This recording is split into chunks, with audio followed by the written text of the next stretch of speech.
बैठो, जब तक नहीं मिलता है तब तक ये भारत देश भी शांति से रहेगा, ना जात पात होगी ना दंगे होंगे। ऐसे हमारे देश का निषेध करती हूँ। मैं भीमराज की बेटी हूँ। नई मुंबई युवा समिति से हम आए हैं और अमित शाह को इस्तीफा देने का बोलने का है।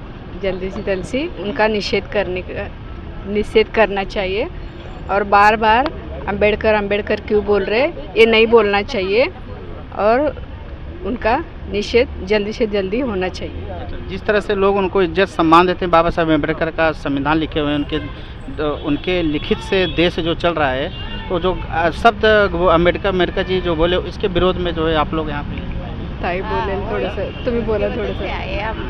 आइए थोड़ा सा, उनको हिंदी कम जानते हैं तो उनको दो शब्द बात करते हैं। ये बात करते हैं कि पहले आप अपना परिचय बताइए।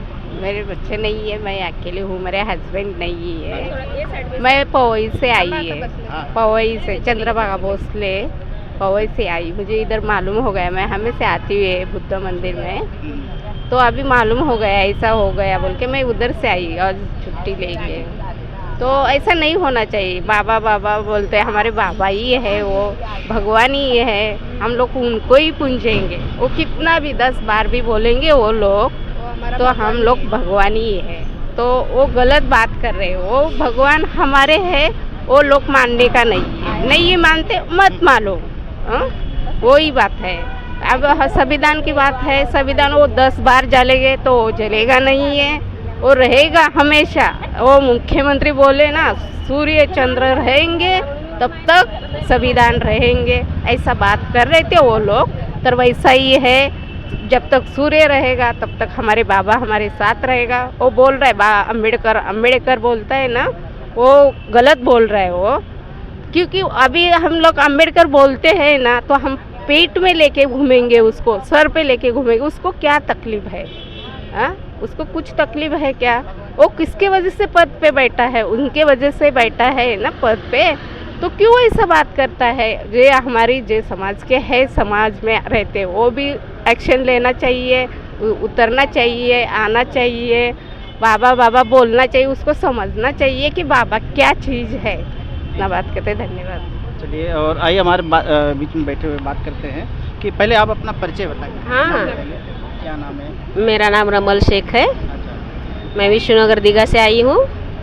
और जो अपने भारत के गृह मंत्री अमित शाह जी, जो बाबा साहब का जो अपमान किया है, अम्बेडकर बोलने को, जो भी करेगा तो 7 दल नाम लेगा तो उसको क्या स्वर्ग प्राप्त हो जाएगा। तो मैं उनको कहना चाहती हूँ, मेरे को ये संविधान ने हक दिया है ये बोलने का, तो इसके लिए मैं बोलती हूँ कि आप क्या करो, गृह मंत्री त्याग करो और हिमालय में जाके तुम क्या करो, जप करो, और तुम पहले जाके आ जाओ। तो आत्मा को शांति मिलने के लिए, आत्मा को नहीं, उनको समझने दो कि भगवान है कि नरक है, स्वर्ग है कि नरक है, वो छान के आएंगे ना।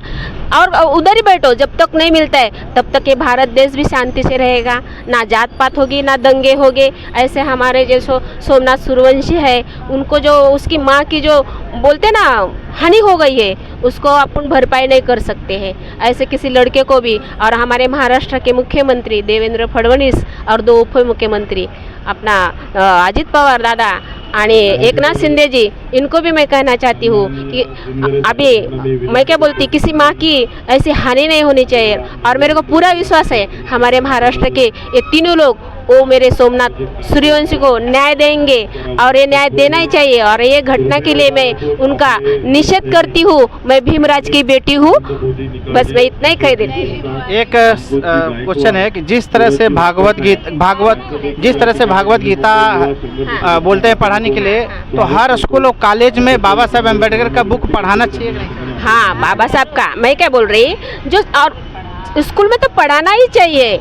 अभी मैं ये क्या बोल रही है, अपने जितने भी मैंने बोल रही है कि दलित बांधो, कितने दिन दलित बांधो, जो भी इंसान है, इंसान बोलने का जो भी अपनी इंसान भगवान बुद्ध ने जो कर्म सिद्धांत दिया है वो उसको क्या इंसान बोलने का, हर एक व्यक्ति ने संविधान और संविधान का जो भी पढ़ाई करोगे तुम तो इतना शेर बनोगे कि हर एक को तुम करारा जवाब दे सकते हैं। हाँ, पढ़ाई से माध्यम से तो होता ही होता है, मगर मैं दूसरी कक्षा तक ही पढ़ी हूँ, मगर मैं भी अभ्यास से संविधान की वो जो कलम है बाबा साहब ने लिखे हैं, मैं बोलते ना बाबा साहब को कलम का बादशाह, तो मैं वो ना पढ़ना चाहती हूँ और पढ़ूंगी। और बाद में जो भी मेरे आगे मेरी उम्र है मैं बचूंगी तो और मैं अच्छे से उनको पढ़ पाऊंगी, और मैं ऐसा किसी को भी मैं जो बोलता है ना अन्याय करेगा मैं उसको करारा जवाब दूंगी।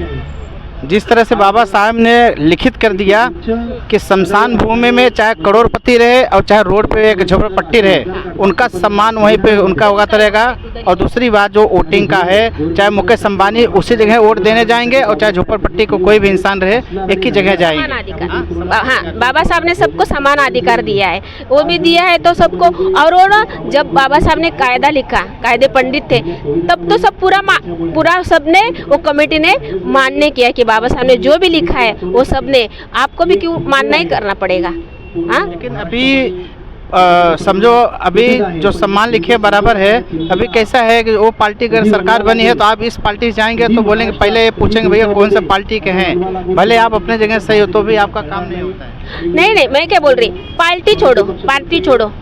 अभी देखो हमारे महाराष्ट्र के मुख्यमंत्री एकनाथ शिंदे जी ने हमारा जो वर्षावास रहता है क्या भिक्खू संघ का बौद्ध का जो वर्षावास है, उन्होंने उस वर्षावास को अपने किसी ने भी कौन सा भी मुख्यमंत्री ने ना वो किया नहीं है, मगर उन्होंने जो उनका निवास स्थान है गवर्नमेंट का निवास स्थान वर्षा पे, उन्होंने वो भिक्खू संघों को बुलाया, उनका सम्मान किया और उनका जो भी ज्ञान है जो बौद्ध का वो उन्होंने लिया होगा, और वो लिया है करके वो किया ना, सबको अच्छे से खाना पीना खिलाया।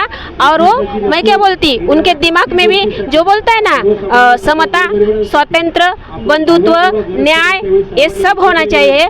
हमारे मुख्यमंत्री भी अभी फडणवीस में और जो 2 मुख्यमंत्री है ना उनके भी ये विचार रहना चाहिए उनके मन में, मेरी ये बात है। चलिए बहुत बहुत धन्यवाद।